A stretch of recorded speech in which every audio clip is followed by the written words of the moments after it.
ہائے بانوں کا بیان کس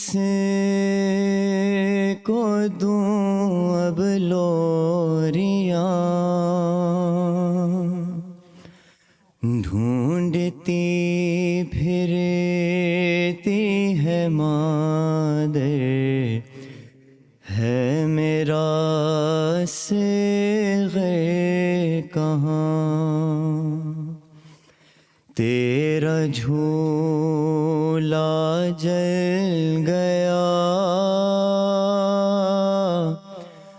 اے میرے تشنا دہاں، ڈھونڈتی پھرتی ہے مادر ہے میرا صغیر کہاں، ہائے وہ نازک گلا 3 دن سے خشک تھا، ہائے وہ نازک گلا 3 دن سے خشک تھا، بڑھ کے موجے تیر نے وہ کس قدر زخمی کیا، تر ہوئی خون سے زبان لے سکے نہ ہچکیاں، ڈھونڈتی پھرتی ہے مادر ہے میرا صغیر کہاں، خون بھرا کرتا تیرا ہائے وہ بھی چھن گیا، خون بھرا کرتا تیرا ہائے وہ بھی چھن گیا، اب جیوں کس کے سہارے، پاس میرے کیا رہا، زندگی ہے رائیگاں عمر بھر ہونا خواں، ڈھونڈتی پھرتی ہے مادر ہے میرا صغیر کہاں، میں مسافر شام کی ختم حد آرام کی، قید ہو کر جا رہی ہوں، گرد ہے عالم کی، بند چکی ہے رسیاں، ہم کہاں اب تم کہاں، ڈھونڈتی پھرتی ہے مادر ہے میرا صغیر کہاں، میر کیا ریحان کیا جس نے یہ نوحہ سنا، عشق آنکھوں سے بہا کر اس نے رو رو کر کہا ہائے وہ اصغر کی ماں، اف وہ تیرا امتحان، ڈھونڈتی پھرتی ہے مادر، ہے میرا اصغر کہاں، تیرا جھولا جل گیا اے میرے تشنا دہاں،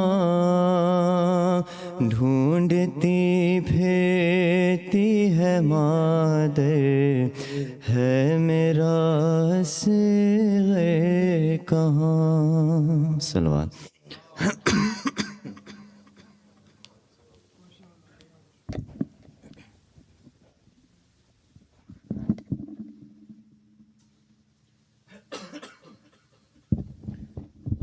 ابا محمد وال Muhammad صلوات. On behalf of Al-Ghadir Education Foundation and the Houston community, I would like to thank Maulana Mirza Abbas for once again accepting our invitation to come address the Majalis. I have Abba Abdullah Al-Hussein during this Arbaeen nights. Inshallah, the program will start and Maulana will sit around 7:30 p.m. inshallah. Tomorrow there will be a special program outside, an Arbaeen walk for children inside the premises of Al-Ghadir. There will be mock-ups around the building. We encourage you all to bring your children, inform family and friends so that the children may partake in this Arbaeen walk and be encouraged to participate in the Azadari. With the loudest of your salawat, please join me in welcoming Maulana Mirza Abbas to take the pulpit. Allahumma salli ala Muhammad.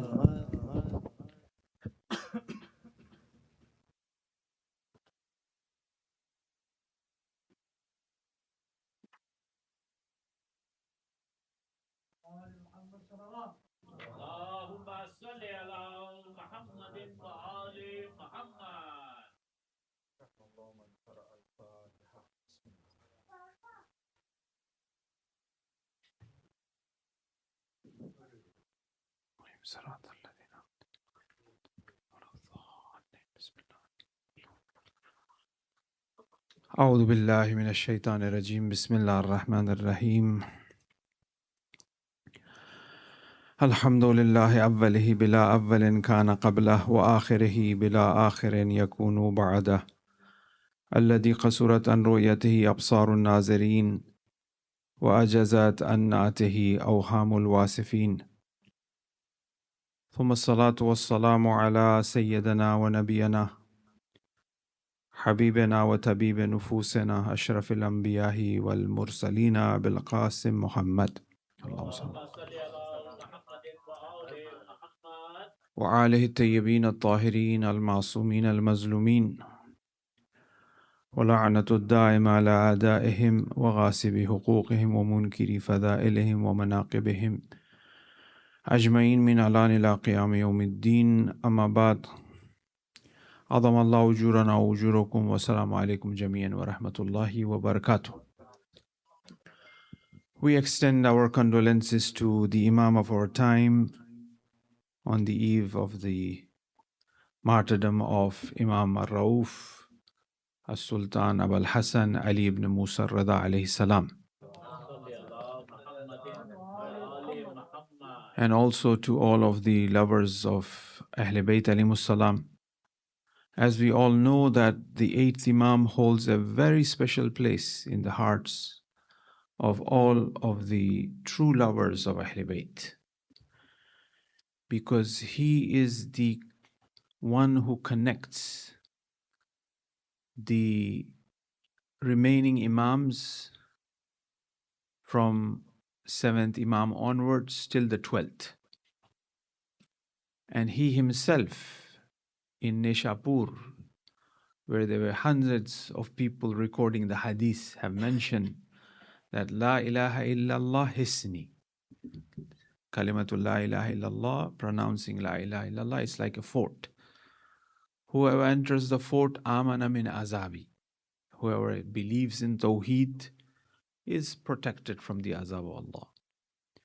Then his camel moves a bit and he stops. And he says, Basharteha wa shuruteha. However, this is with certain conditions. Wa ana min shuruti. And I'm one of the condition of that.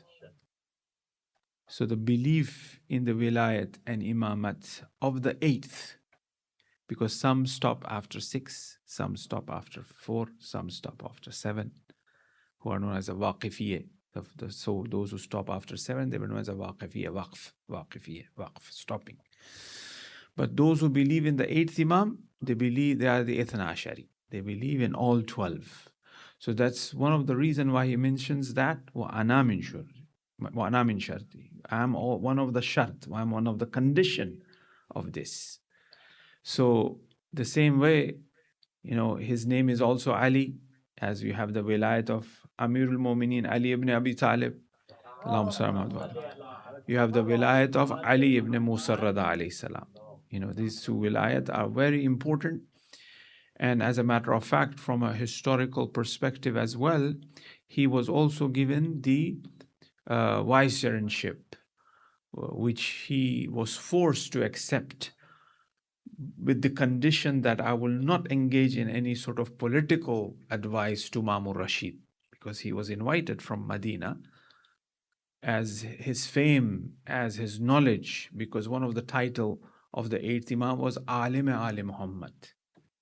He was known to be the knowledgeable one of the Ali Muhammad. No doubt, Imam Jafari, Imam Jafar as-Sadiq is Fiqh Jafari, he is a knowledgeable one.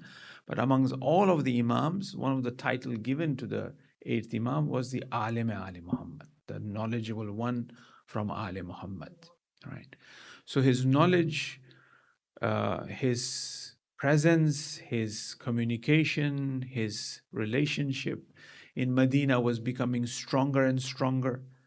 And that's why Mamur Rashid forced Imam Rada alayhi salam to leave Medina. As you all know that none of the Ahl Bayt alayhi salam left Medina. Imam Rada alayhi salam was forced to leave Medina and was called in Khurasan. And like always, the tyrant rulers who think that they will contain the nur of Ahl Bayt alayhi salam, it always backfired to them. Whether that be at that time, whether that be today. It's always been the case. Whoever wants to contain the nur of Ahl Bayt alayhi salam and Muhammad wa Ali Muhammad, it makes them more nurani, it makes them more, influencing, it makes them more powerful. Right? So same thing with Imam Hussain alayhi salam. Same thing with Imam Jafar as-Sadiq, Imam. If you study how these khulafa, they try to, eliminate the Ahl Bayt and the lovers of Ahl Bayt, in return it became more and more, and we clearly see today 25 million walking to Imam Hussain alayhi salam. Right? This is nothing but a living proof of that where doing ziyarat of Imam Hussain, you have the hand should be severed. At the time of Mutawakkil Abbasi, when people used to go for ziyarat, they will say, you have to give your hand. They would sever this hand. Next year, the person will come for Majalis-e-Arbaeen, for ziyarat of Imam Hussain. He says, we need to cut your hand. They say, gives the left hand. They say, no, right hand. They say, you cut last year. So you clearly see that they would like to, this is the promise of Allah in the Quran, Wallahu mutimmun nureh. They try to put off the light, but Allah is the protector of this light. Right? So the 8th Imam in Medina was an issue, was a problem, so he was forced to come to Khurasan.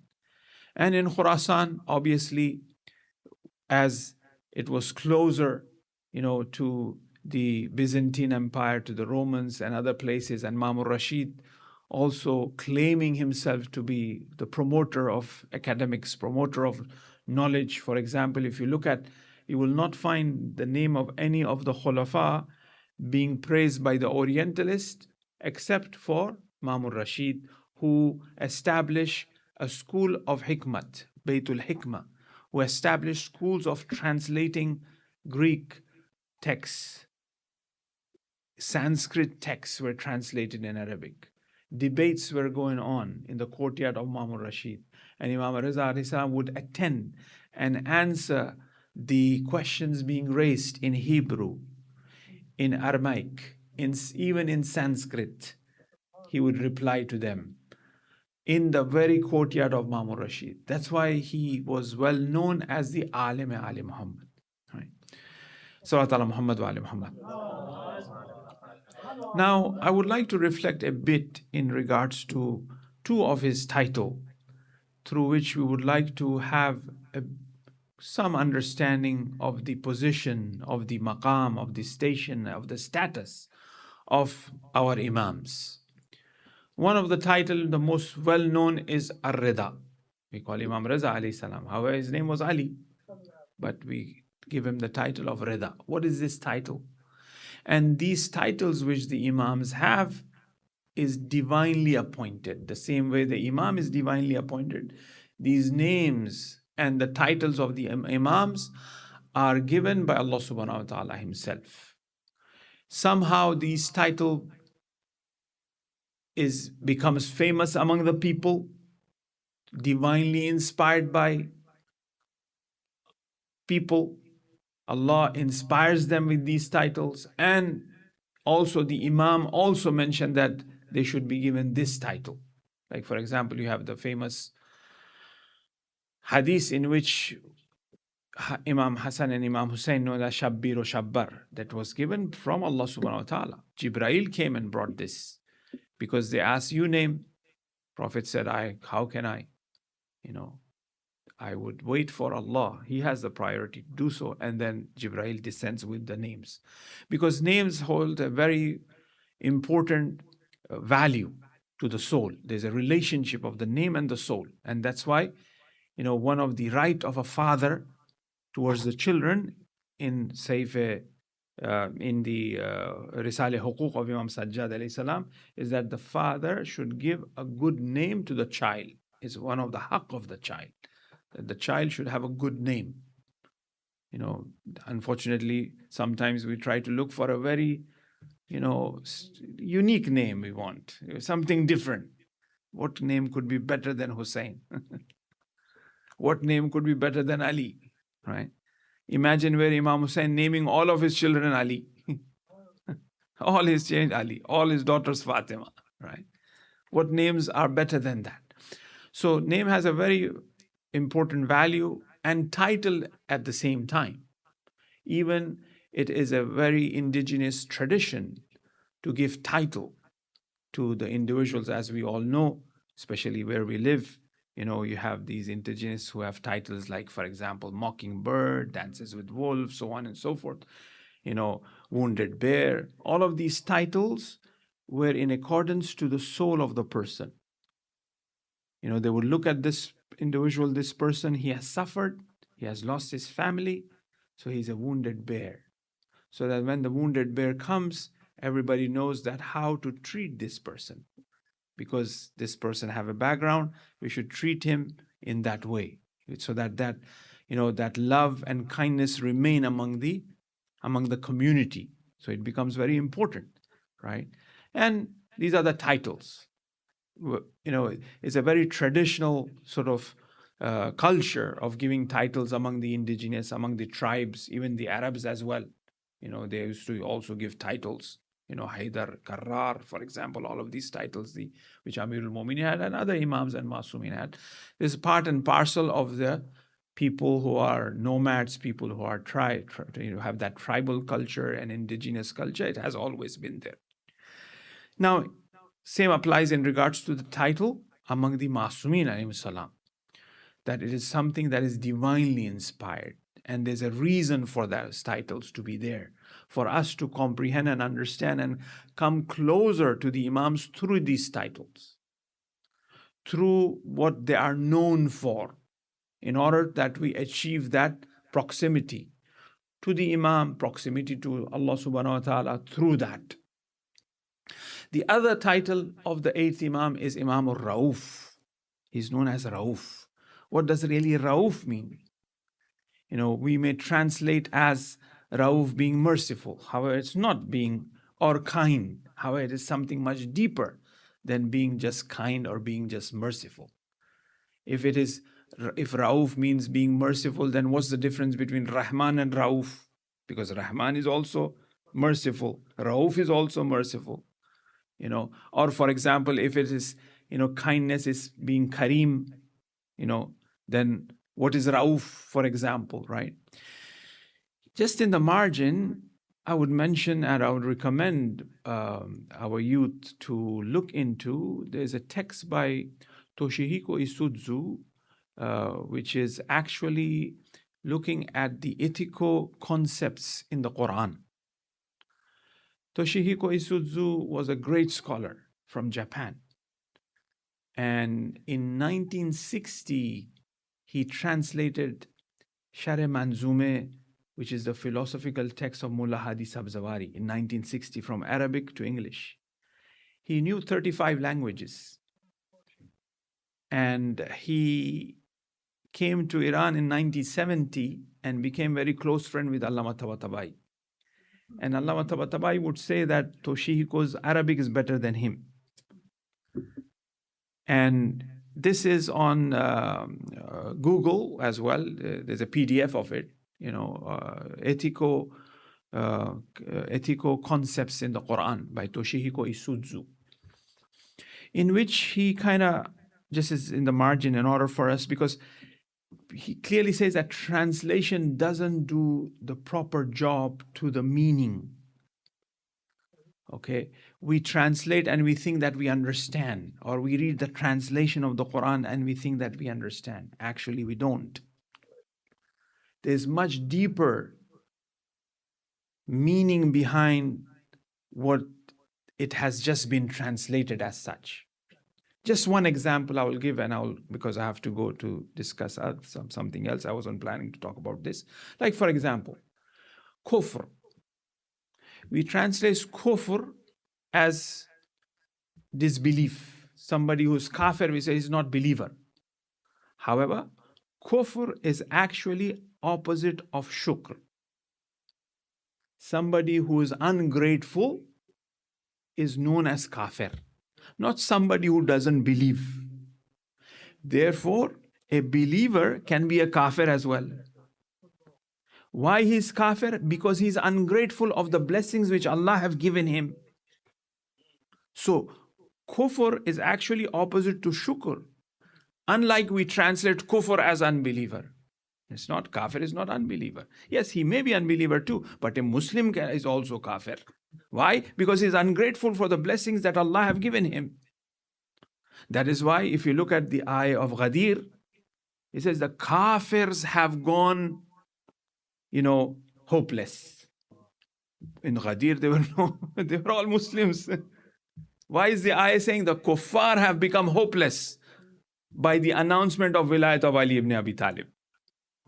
Right? In the Ghadir, they were all Muslims. Why is he saying kafir? Why? Because those people were Muslims, but they're ungrateful to the wilayat of Ahlul Bayt. Right?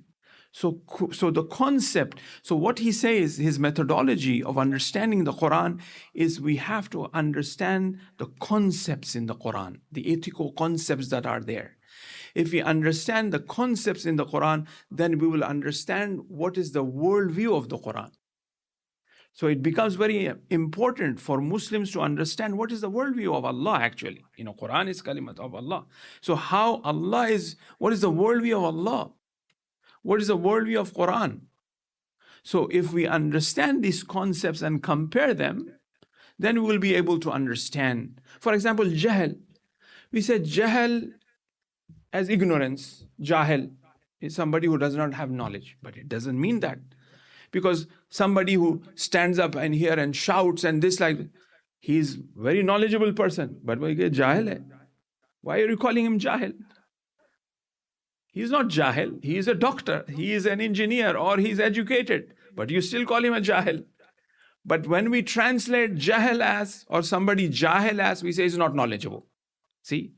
So the opposite of jahil is actually hilm, forbearing, being patient, enduring the patience, having, knowledge and understanding and forbearing. That is opposite to jahl, not having knowledge. See, so once we understand these concepts and try to compare, because there are verses in the Quran which may talk about jahl. They were Arabs.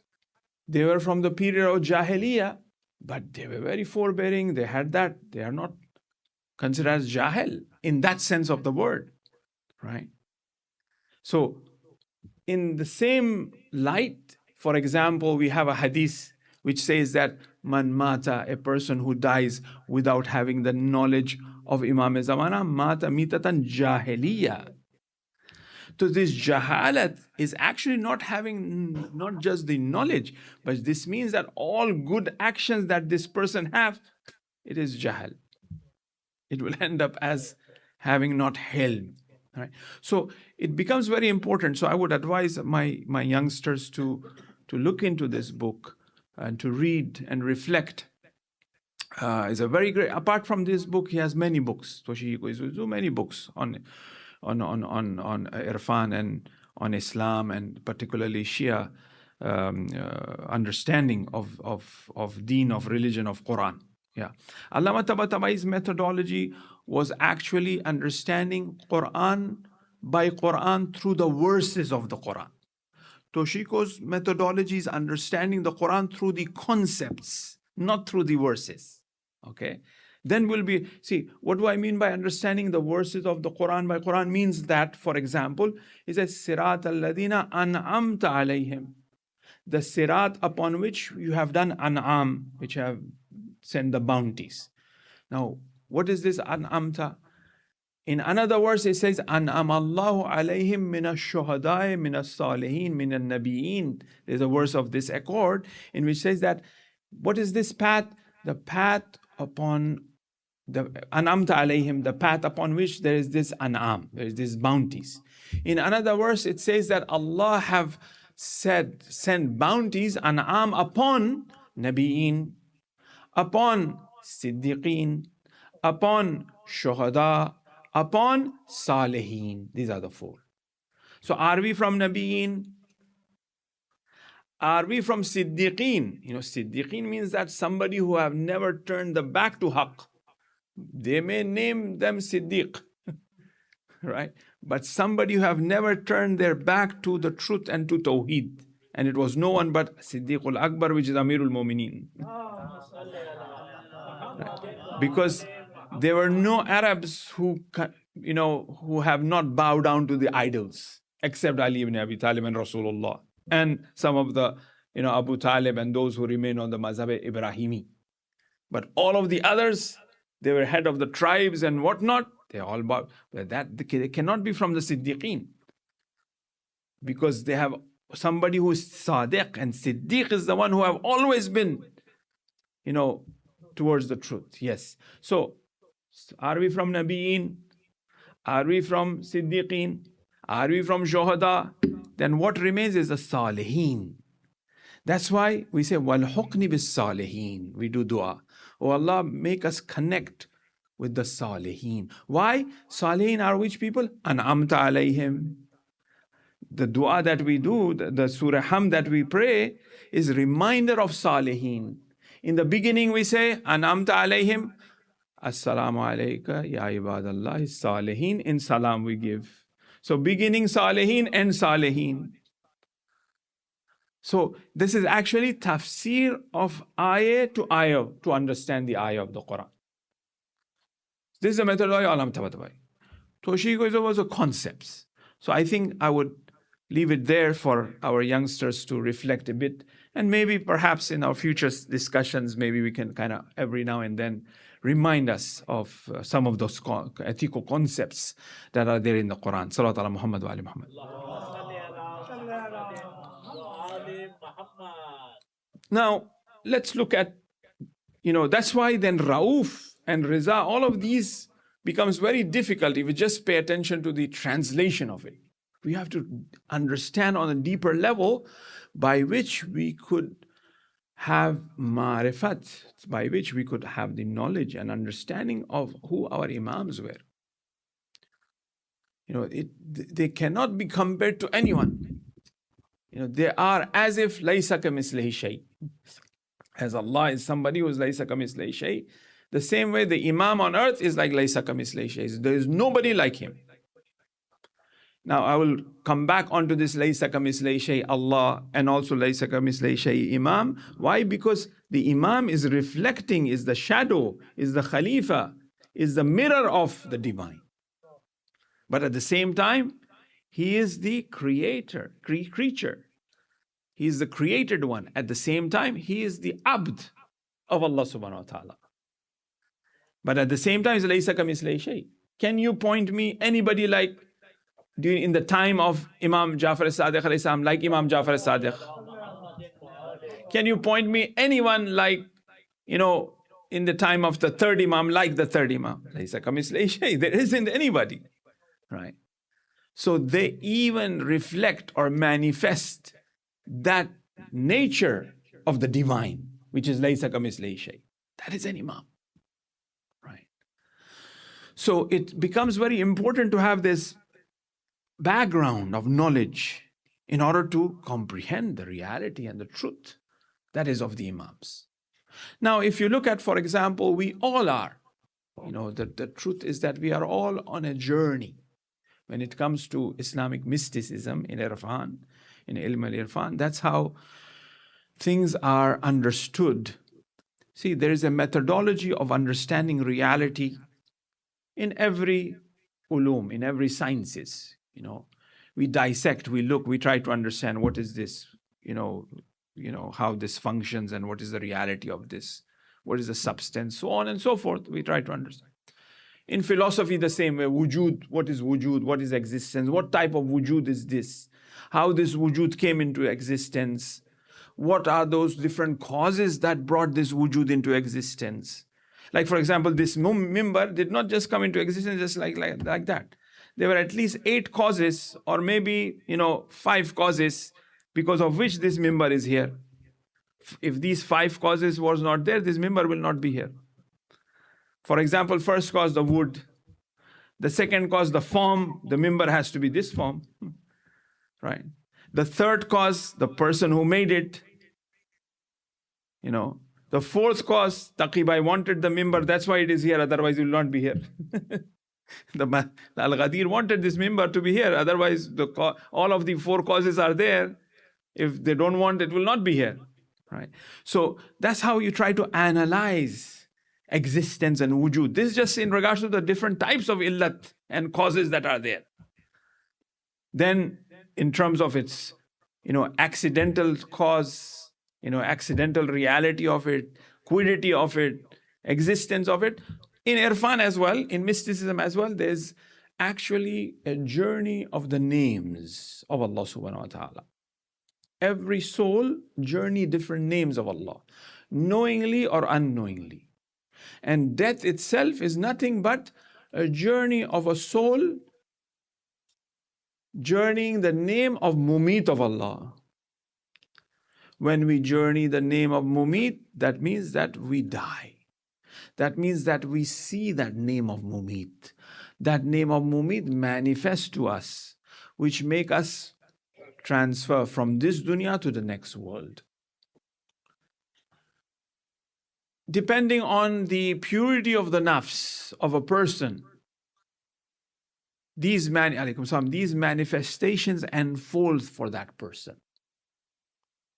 Depending upon the capacity of the heart to visualize, to have that vision, to have that feeling, to have that sort of communion with that reality, it unfolds. When it comes to, for example, Ibn Ziyad says that how we killed your father to the 4th Imam, he does tamassuk, or he uses the verse in which it says that Allah takes the soul when a person dies. Although there were verses which men says that angels takes the soul, or malak, an angel takes the soul. But why did he choose Allah, that verse? Because the soul of Hussein we are talking about, journeying mumit, requires Allah is the one who takes the soul. Right? So whether that be that mukashafa, as they say, or that unveiling of that truth of the name of Allah, or whether that one self becoming that divine channel of that name of Allah. Oh Prophet, when you shoot the arrow, it is not you. Allah is shooting the arrow. So you are ramaytu idha ramaytu walakin Allah rama. Yeah. Either you're not shooting, Allah is shooting.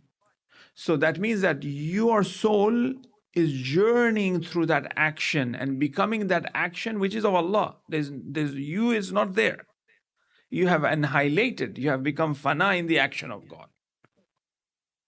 So you are journeying that action. You are becoming that action of Allah. Or for example, when they give bay'ah on your hand, oh Prophet, it's not your hand, it is Allah's hand. So the hand of Prophet is becoming hand of Allah.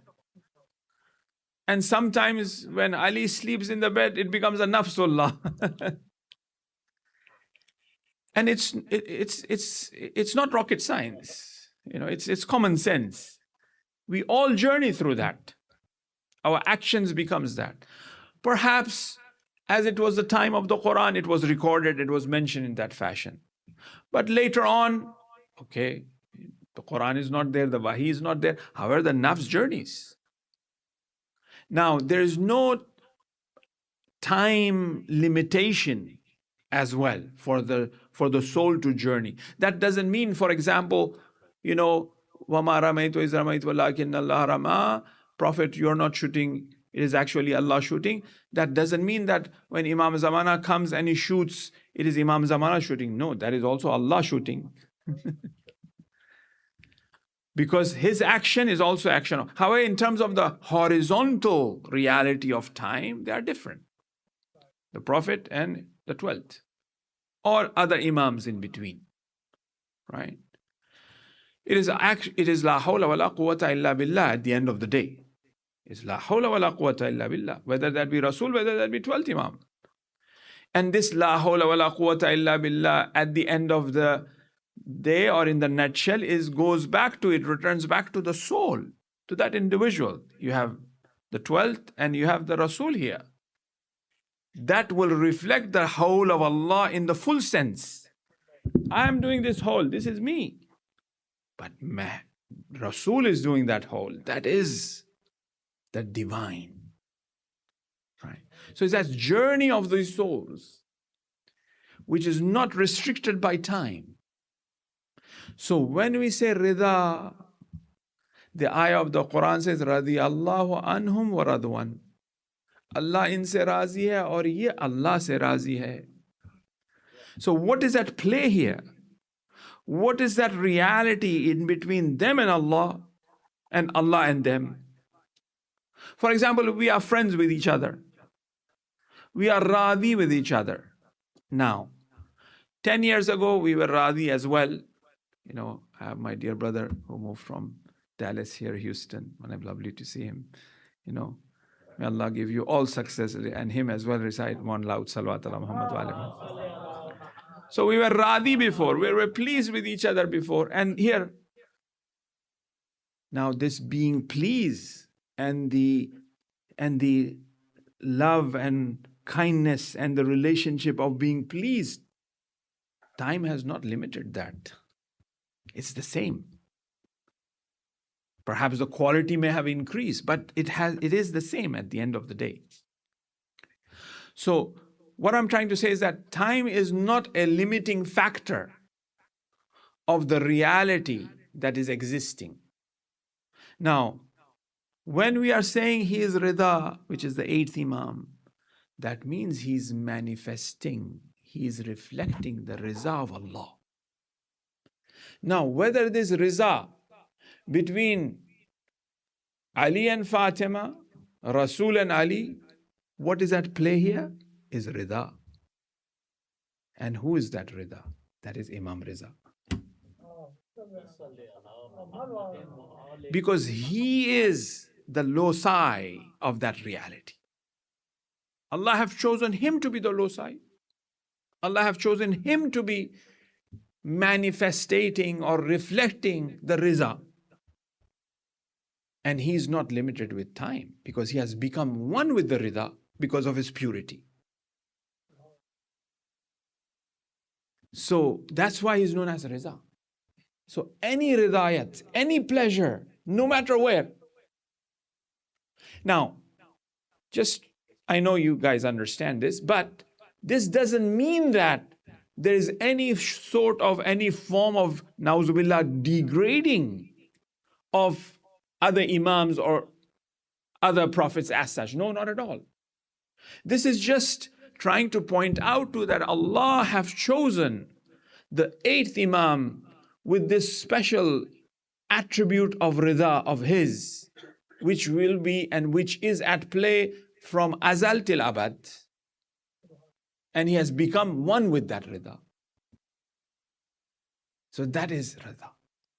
So if there be any Rida anywhere, any pleasure anywhere, any agreement anywhere, between husband and wife, between father and son, between Imam and the followers, that Rida is actually the true essence of this Imam, which is Imam Rida alayhi salam.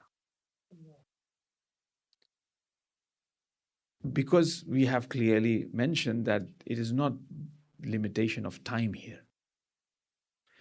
This is for what? In order to understand the maqam and manzilat of these personalities.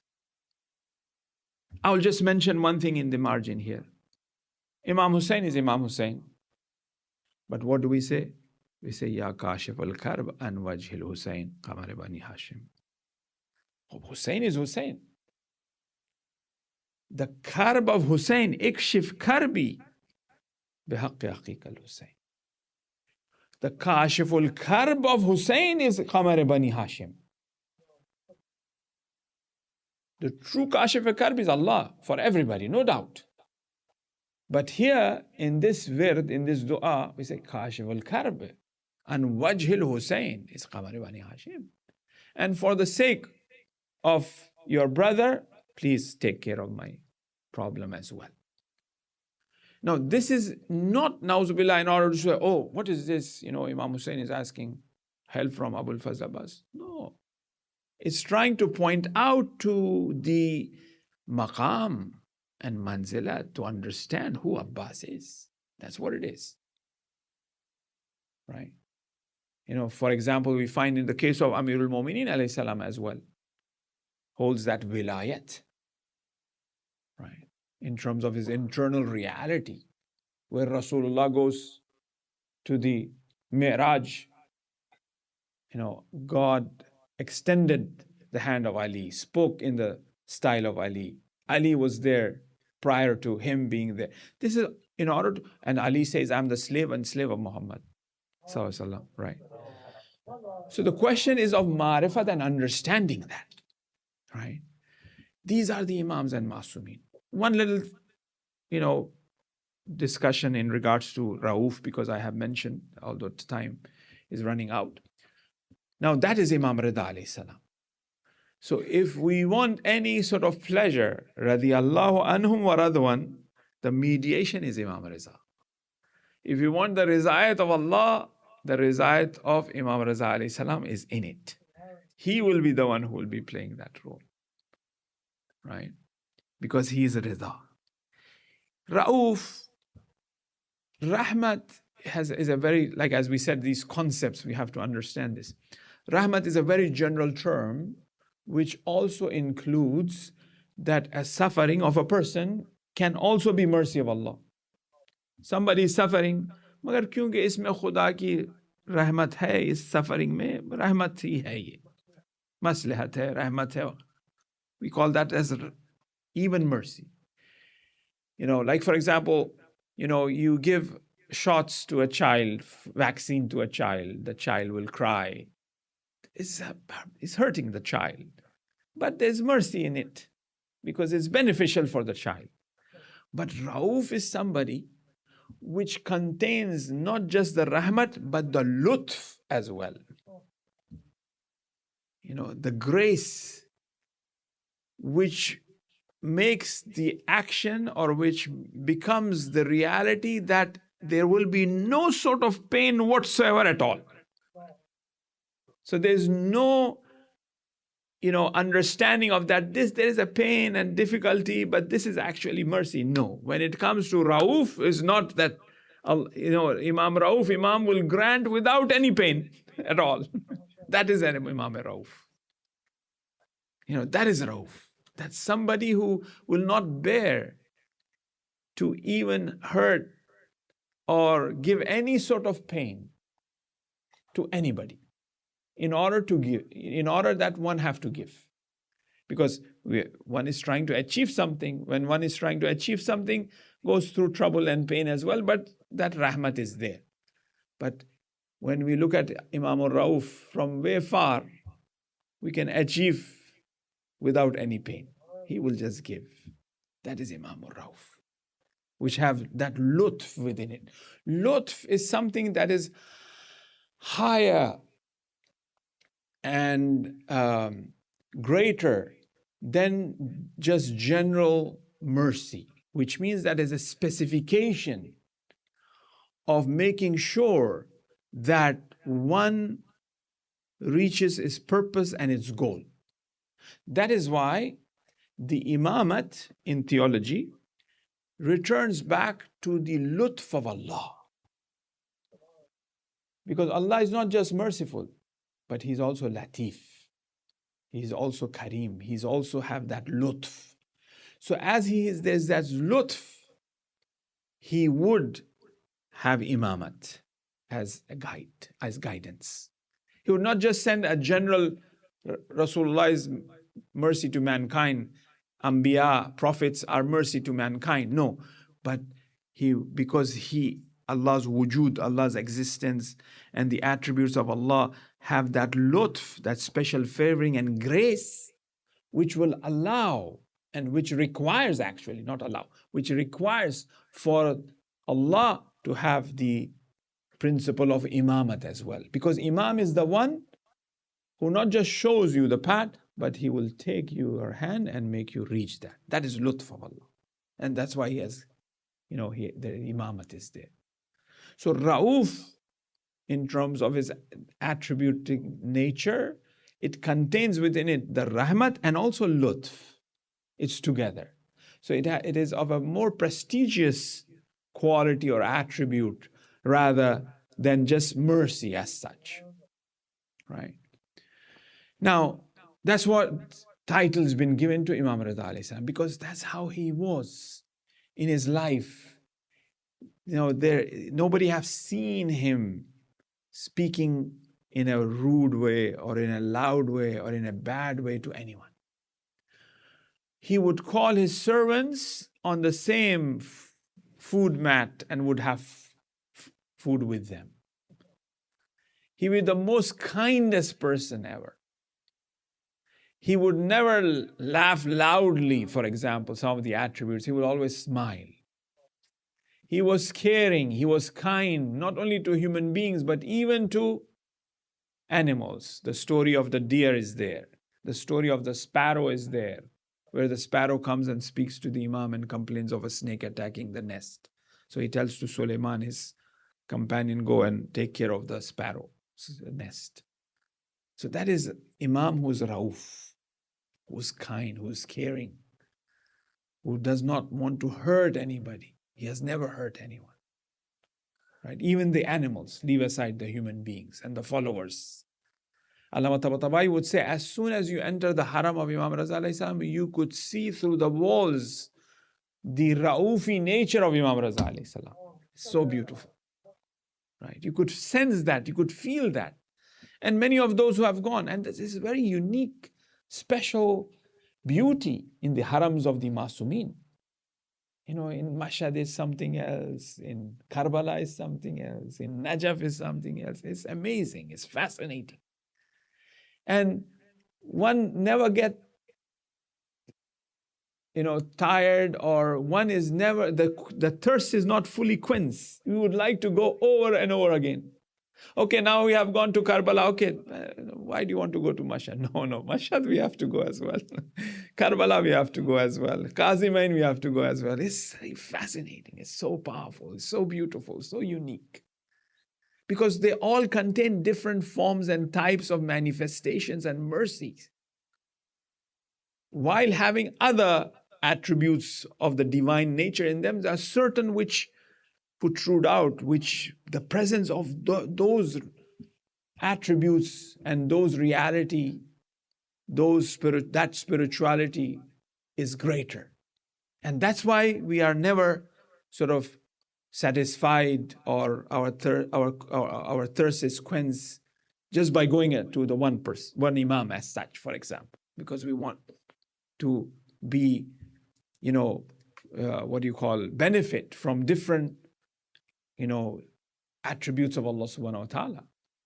One is Rauf, Riza, the other is Kazim, Jawad, Ulaima, all of the other imams. Right? But Imam Raza alayhi salam have this unique attributes of Allah subhanahu wa ta'ala, of Rida and Rauf. But when you look at the suffering of the Imam, as he is known as the Gharib as well, the one who was alone and who was a foreigner in a land which was far away from Medina, where he suffered. As they say that time and time again, Imam Rida was forced and was called by Imam al-Rashid to his castle. And every time the Imam leaves, he will speak to Abbas, who was a companion of the Imam, the head of the office of the Imam, that probably it is time now. And if I go, and if you see the Abba on my head, then don't speak to me. It means I've been poisoned. And leave me alone. So every time the Imam would leave, Abbas Salt would be in a state of istirab and stress and worrying in regards to the life of the Imam. Imam al-Rashid fully understands the position and the capacity of the Imam. But sometimes the jealousy, sometimes the shayateen and the waswas of the shayateen overpowers the behavior and the action of ours. And we overlook that, and we focus towards our nafs and ego, and we act. And while doing so, even many of the haqq and batil is trespass, because our ego comes in, our anger comes in, and we behave in a very haughty way, in a very strange way. Sometimes in the masjid we start shouting without having the respect of the mimbar, without having the respect of the mu'mineen that are around. Our imams behave that way? No. There was this story where the sheep of the imam, the goat of the imam, got lost. So Imam complained, my goat is lost. It comes out from a house of a person who was not really too much kind or believe in the imamat as such. Oh, you steal the goat, and they started hitting him and beating him. Imam said, Baba, stop. What are you doing? Without even questioning and asking, just because of certain calculation, you just, He said, maybe the goat just went inside. The door was open perhaps. But you have who will give the jizya of all this beating and slandering and whatnot? There's I don't understand. There could be some little thing and we add up so many things to it. Right? Even Amirul Mu'minin says, if you have an enemy, treat the enemy with justice. Sometimes we give certain names to certain people or attribute certain things to certain people that they haven't even done. Now, mashallah, these days, AI, you put pictures, you want to make fun. One picture is posted, everybody laugh at it, put a like on it. Oh, that is also, we will be, yes, that person may have made mistake, agreed. But what is this nonsense? And then it's all over the board. This is not the way of a Shias, right? The Imam, they never taught us this, So we got to be very careful. If we have that ma'rifat and understanding of the Imam, our behavior should also be something that should please the Imam. And the Ashab were like that. The close ones were very watchful, very caring. And here Abbas would say that I would wait for the Imam. I would not sleep. Sometimes he would come late. But one day I realized that the Imam is leaving, and now he knocks the door. And when I opened the door, I saw the Abba on the head of the Imam. I said, this is it. Inna lillahi wa inna ilayhi raji'un. The time have arrived. Here, Imam says that when Imam went, he went very swiftly. But as they say, when he was coming back, because of the effect of the poison which Ma'mun Rashid have given, Imam could not walk steadily. He was sitting down on the ground. And then getting up, he has lost that strength. And finally he reaches his house. And Abbas looks at the Imam and wants to speak and ask. Imam just indicates. And then he goes inside his hujra, his room. Abbas says, I was looking at the Imam through the gap of the door. I saw Imam on the ground, just like how a fish comes out of the water.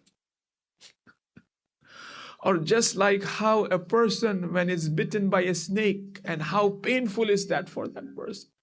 Imam was suffering like that. I saw that there was white cuff because of the poison coming out from the mouth of the Imam. As I was engaged in looking at the Imam and wanting to attend to him, all of a sudden I heard somebody walking behind me. And when I turned, I saw the Jawadul Aim, the son of the Imam, Imam Jawad alayhi salam, have arrived from Medina.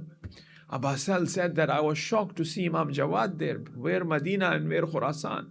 And once again I wanted to ask an Imam, allow me to go to my father. Imam Jawad alayhi salam enters the hujra, the room in which Imam was lying on the ground. He puts the head of the Imam on his lap, and then they discuss each other. The knowledge of the Imamat was transferred, and Imam Mirza alayhi salam mentions that how the burial should take place, how you should bathe me, how you should shroud me, and where you should take me to bury me. And when you will go to a place where you will be burying me, there will be a rock. On the bottom of that rock, there you should bury me. You will find fish. There's a detailed hadith by Sheikh Abbas that he mentions in regards to his burial. But here, Imam Jawad says, oh, Abbas, prepare the water, the time have arrived. And they say, this young Imam, who was 6 or 7 years old, Imam Jawad alayhi salam, who is becoming orphan today, and he gives ghusl to his father, and shrouds the Imam, and prays on the Imam. How lucky this Imam was that he was given the shroud and the ghusl and the burial. Here Imam Sajjad alayhi salam, while passing the body of Imam Hussein alayhi salam. That's why Imam Raza alayhi salam also says that a Sahabi comes and says, oh Imam, I believe you, you are Imam Raza, I believe in you, but when the name of Hussein comes, something happens to me. Imam Raza alayhi salam says it's the same for me. They say from the moon, the new moon of Muharram, Imam Raza was never seen even smiling. He has so much attachment to Abu Abdullah al-Hussein alayhi salam. Here is Imam Zainul Abidin alayhi salam, prisoned, chained, going through the body, passing through the body of his father, and he looks at the enemies, they are burying their loved ones, and he says to Amme, he says to Hazrat Zainab, that look, these enemies are burying their loved ones, but I don't have anything with me that I could bury my own father. That's why the 12th Imam says in Ziyarat-e-Nahiya, my salams and salutations to the Imam who have nothing on his body. And perhaps that they also mentioned that Zainab says that, oh my brother, if I had a chadar on me, I would have spread that on your body. Allah lanatullah ala qawm az-zalimin sayalamu alladhina zalamu ayyamun qalbin yanqalibun.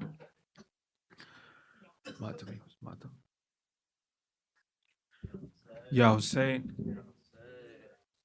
Ya Hussein, Ya Hussein, Ya Hussein, Ya Hussein, Ya Hussein, Ya Hussein, Ya Hussein, Ya Hussein. تم سے بچھڑ کے ماں کا مشکل بہت ہے جینا، ماں کو بھی ساتھ لے لو، رک جاؤ اے سکینہ، رک جاؤ اے سکینہ، رک جاؤ. ہر سمت ہے اندھیرا، ہر راہ پر خطر ہے، ہر سمت ہے اندھیرا، ہر راہ پر خطر ہے، ہر راہ پر خطر ہے، ہر سمت ہے اندھیرا، دشمن ہے چار جانب، دل میں چھپائے کینہ، رک جاؤ اے سکینہ، رک جاؤ. کھا کھا کے تم تماچے گھبرا گئی ہو شاید، کھا کھا کے تم تماچے گھبرا گئی، گھبرا گئی ہو شاید، کھا کھا کے تم تماچے، آشام سیکھ جاؤ ان آنسوؤں کو پینا، رک جاؤ اے رک آ جاؤں میں سلا دوں سر زانوں پہ رکھ کر، آ جاؤں میں سلا دوں زانوں پہ سر زانوں پہ رکھ کر، آ جاؤں میں سلا دوں، زخمی بہت ہے بی بی تیرے پدر کا سینہ، رک جاؤ اے سکینہ،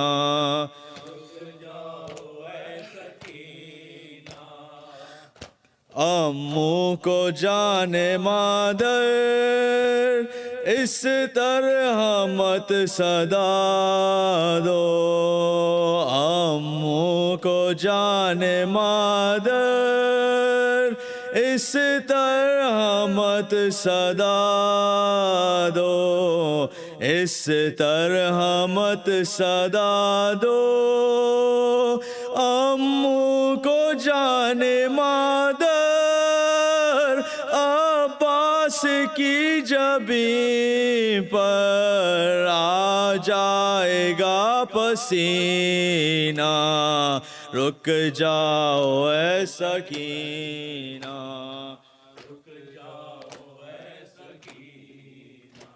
یا حسین یا حسین حسین یا حسین یا حسین یا حسین یا امام.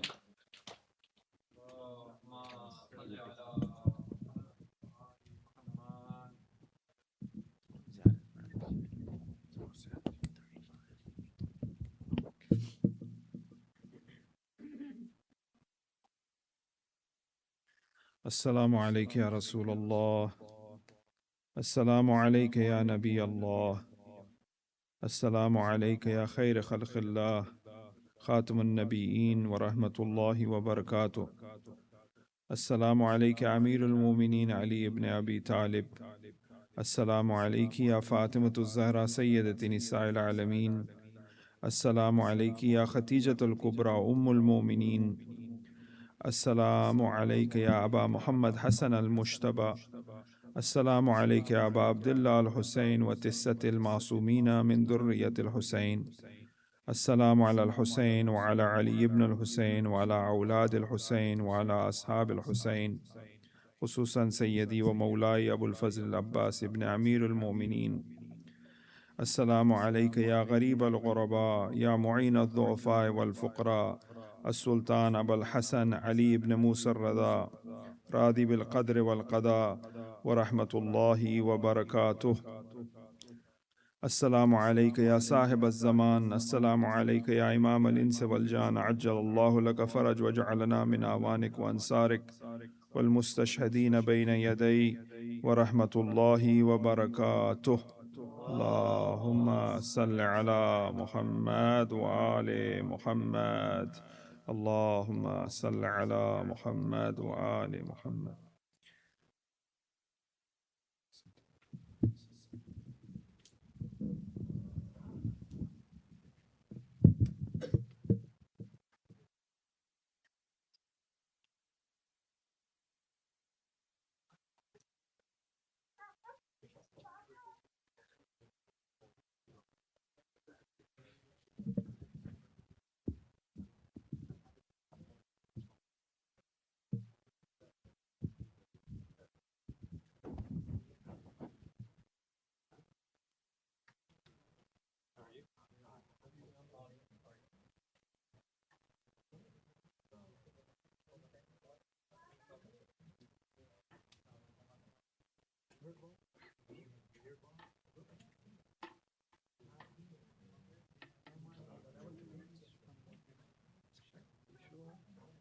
Yes.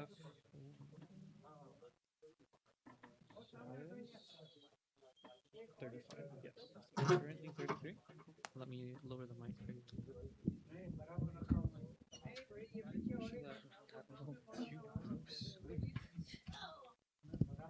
That's good. There you go. Okay.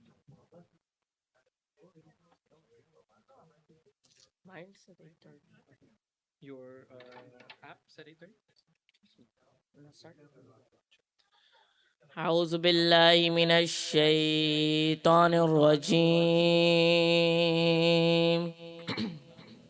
بسم الله الرحمن الرحيم. إن الله وملائكته يصلون على النبي يا أيها الذين آمنوا صلوا عليه وسلموا تسليما.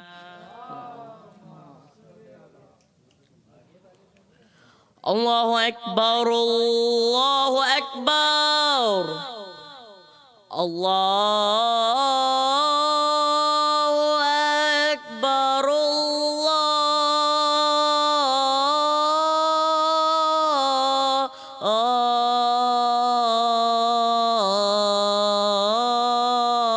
الله أكبر. أشهد أن لا إله إلا الله.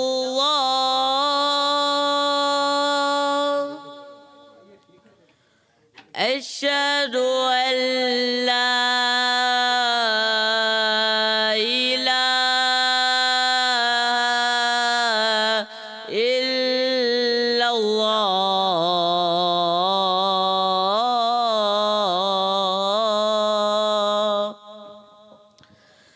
أشهد أن محمد رسول الله.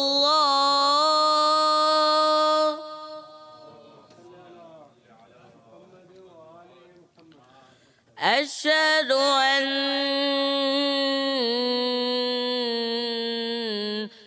محمد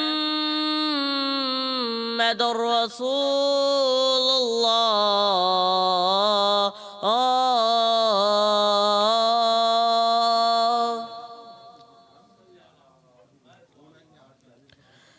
أشهد أن عليا ولي الله.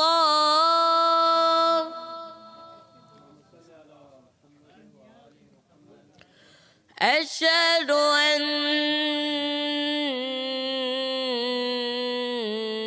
عليا حجة الله.